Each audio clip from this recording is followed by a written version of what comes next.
Morning, America. How we doing today? We're out on a country drive. We're on a gravel road out in the middle of Colorado. This is County Road 12.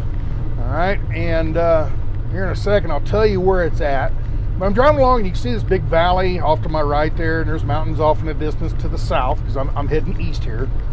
And you get up to this corner here, and I've been seeing this kind of poking above the trees and everything, but I come around this corner and right here, wow, look at that. That is a beautiful mountain there. It just, I don't know, I'd seen it from a distance, but when I got up close to come around the corner, it was so much closer all of a sudden. And to me, it filled up the whole windshield. Now this camera's got a real wide angle lens on it. It's a GoPro, so. But anyway, all right, so where we're at.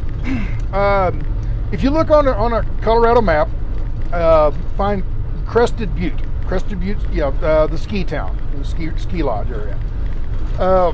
If you go straight west out of Crested Butte, you're on County Road. It's Gunnison County Road 12. Okay, and that'll take you about 30-40 miles over to a town of not a town, but an area called Kepler Corner. I thought it was Kepler Corner, and then I got to thinking more about it. But Kepler, like the cookie, you know, that has 2 E's. And this one only has 1 E. So instead of Kepler, I think it's Kepler. Kepler Corner. So in between here, we'll get to it eventually in this video. Well, you crest over what they call Kepler Pass. Okay, that's quite a ways down the road. It's closer to. It's only about 7 miles out of Crested Butte. So anyway, I was coming across here, and this is. I just wanted to show you. This was my day. I started out in the morning. I left. What was the name of that area up there? Grand Mesa.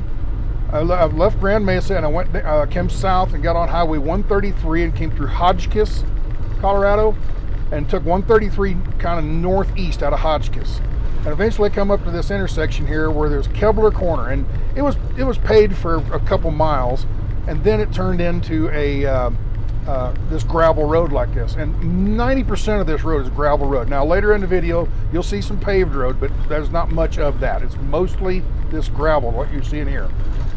And this road, it kept getting prettier and prettier and prettier, and I'm starting to get up into the Aspen trees. And then what I do is I drive around on these roads, and I just driving, and I'm just exploring. I don't really even know where I'm going. I'm just exploring, driving around, and I come across things. And then after I come across them while I'm editing video, I look it up and I try to learn more about it. Well, like I said, this is Kepler Pass, and the reason it's called Kepler Pass is it goes over to the Kepler Corner. Okay, so once you get over Kepler Pass, there's another road turns and goes south from Kepler Pass, goes south, which ends up going down toward Gunnison. And it's called Ohio Pass, and that's where I end up staying the night, is up on top of Ohio Pass at about 10,000 feet.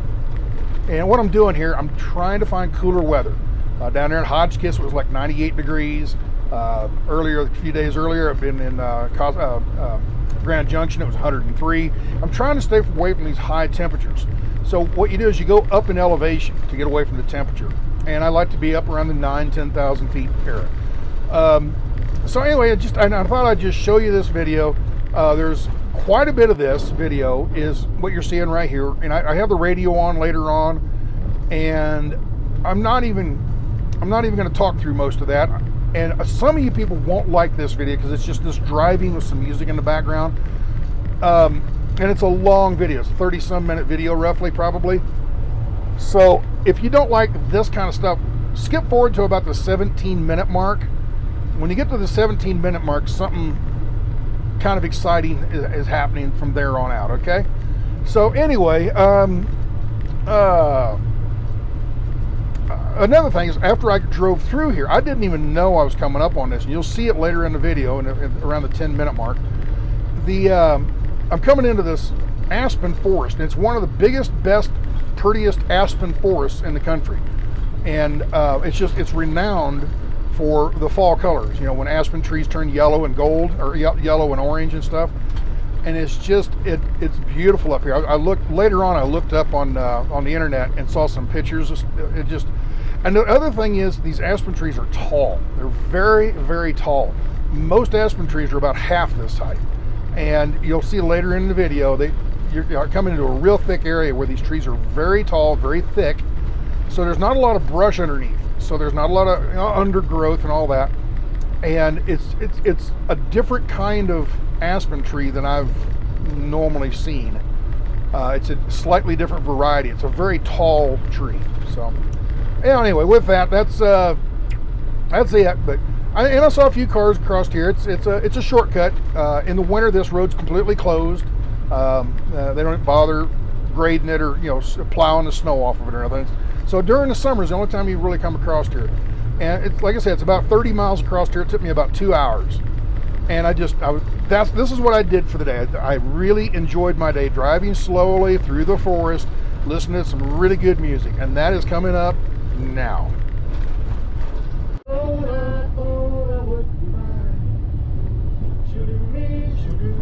She's got that kind of love. Lord, I love to hear her when she calls me sweet daddy. Such a beautiful dream. I hate to think it's all over. I thought my heart had seen. I'm grown so used to you somehow. I know nobody sugar daddy now. I got the love sick blues.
Down every road, there's always one.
All right, folks, we just come over Kepler Pass, and I didn't get it on film. I don't know why I missed that, I guess, because it's not a really big high pass. You don't really realize you're going over a crest.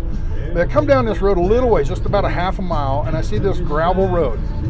Well, I looked on the map earlier, and I saw that this is the road where you turn to go north to, or south, I'm sorry. I'm getting ready to turn on this road, and it goes straight south down to Ohio Pass. Okay, and Ohio Pass is a way they used to leave Gunnison, Colorado, and they'd come north through Ohio Pass to get up in this area for mines. There's a few mines up in this area.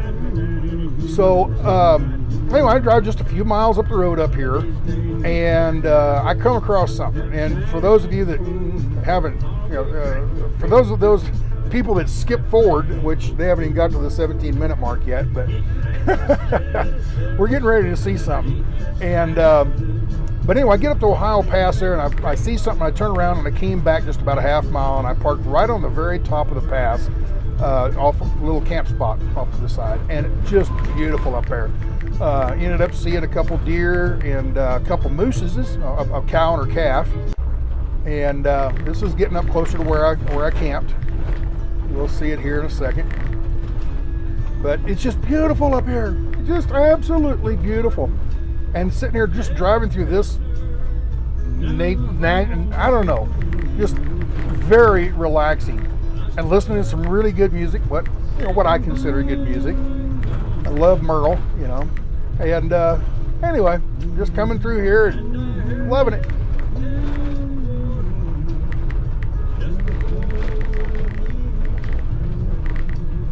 Y'all are probably laughing at me because I'm humming along to the songs. I'm kind of mumbly singing.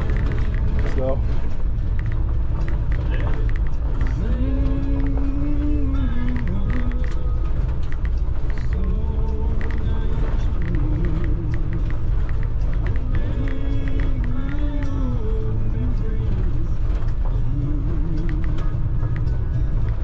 And there's a camp spot right there I was thinking about getting, but I went on up the road a little bit farther.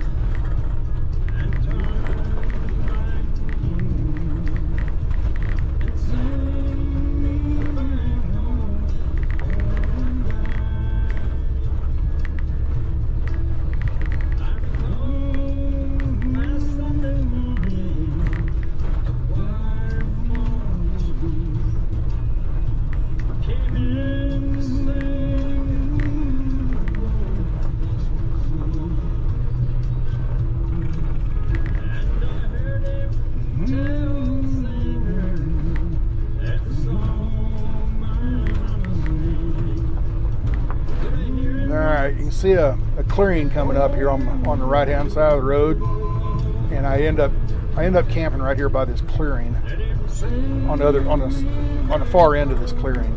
But it's just beautiful, absolutely gorgeous up here. It's peaceful, and you're kind of quiet by yourself.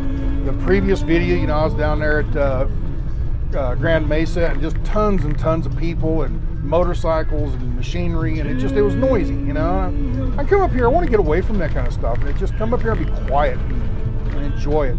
But you're seeing here on the right, you'll see a little road, just a little two-track tire track road going back in there, just about 100 yards is all, and that's where I ended up camping. And this is right at the very top. Doesn't seem like a very high peak, but it is. It's about 10,000 feet here, and this is called Ohio Pass right here. There's the road. You can see it coming up on the right here. So that's where I ended up camping for the night, right down in there. It's about 100 yards. Just about pulled in right there, and I'm glad I didn't. I'm glad I went on up and explored a little bit more.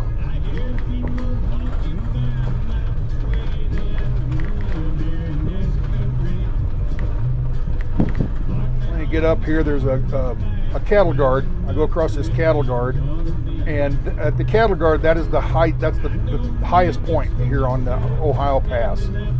And there. There was a little spot right there. I was thinking about camping there, but if people drive by it, a lot of dust and everything. So that right there is Ohio Pass. Now we're starting to go back downhill now.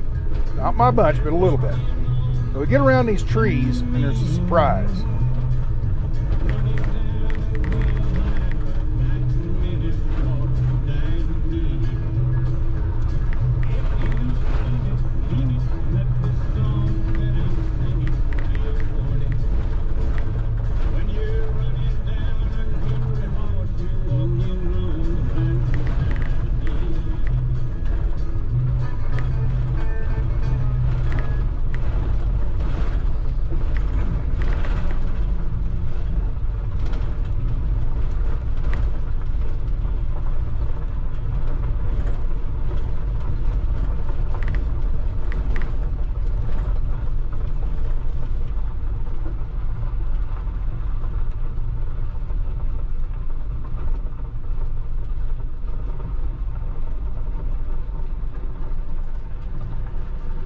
How you doing? How you doing? I'm from Texas. I don't like the cliffs. Understandable. It's a big drop. Wow, got a little fire going, huh? Yeah, it's starting to pick up. Is there people down in that area, or is that light neighbor? There is a neighborhood down in there. Okay. A lot of cabins. Do you know where you're going? I'm looking for a campsite for the night. Oh, There's one back here. I would stay high. Yeah. This thing's a ways away, but you know they're called wildfires for a reason. I'm just talking one night. Yeah. Yeah. Yeah. But oh, there's somebody behind me there. Sorry, I didn't see you behind me. Oh, it's all good. Where are you trying to head? I got off the property down here at the bottom. Do you? Yeah. How far down there? Right at the Evans Ranch. Okay. I don't know what this thing's gonna do, but yeah, no, I'm gonna be on it real tight here. So yeah, they're ordering resources right now, so. How long has it been burning? I'm guessing it started this morning, but there was a dry lightning storm that came through last night. Okay. So it got reported this morning. Let me get out of your way. Yeah, appreciate it. Yeah, I would say camp up high. Yeah, I'm gonna turn around and and go go back. Crested Butte. You just never know what this is gonna do. Is there like a radio station or anything to listen to? It's pretty spotty up here. Let me get out of his way. All right, cool, man.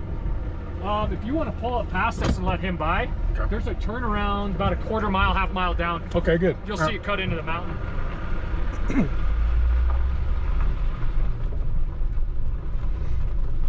Now, for you thinking this guy was behind me all this time, he wasn't. As I pulled up and stopped, he pulled up behind me. So he had just caught up to me when I pulled up to the firefighters there. So anyway, apparently he has some property down here. He's going to go check on and try to do whatever he needs to do. I'm going down there. It's about a quarter mile, a little more than a quarter of a mile. There's a wide spot, like he said, and I go down there and turn around. Now, I'm not going to bore you with the rest of that, but I come back a little ways and I pull over on the side of the road and get the camera out, and that's what you're going to see next. I get the Nikon out and I zoom in on this forest fire, and like I said, it's just started. This is only probably about 12 hours old right now, and depending on what this fire does, I might add more onto this video and stuff. I don't know, but just to let you know, I'm editing this the next day, and it looks like it's kind of contained itself a little bit. It's not like it's really spreading big time. So through the night, through the evening and stuff, I saw several planes fly right over my head over there, the water planes, the blowing out the dispersant and stuff like this, So anyway, it was just a neat day. Beautiful day, driving up a beautiful mountain road, listening to some good music, and at the end of the day, I come across a little bit of drama. So it was pretty neat. So anyway, I'm going to cut this off. I'm just going to show you some more video of the fire, zoomed in on it with the camera and everything. And hope you enjoyed it. This video won't be for everybody, but some people love this long form video and some people hate it. So, well, at least I warned everybody. 17 minutes. You don't have to didn't have to listen to me mumble sing for 10 minutes. So y'all be good. Take care and enjoy the rest of the video.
And a new fire burning tonight. The Lowline fire is burning between Gunnison and Crested Butte.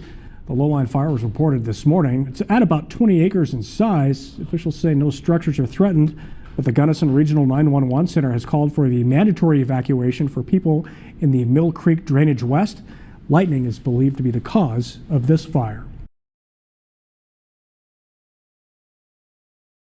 A wildfire in Gunnison County is still growing. The Lowline fire is now 681 acres. It's 0% contained. Investigators say lightning was the cause. Mandatory evacuations. Now, red on this map are for people near County Roads 720 and 727. Pre-evacuations seen in yellow are for people along County Road 818.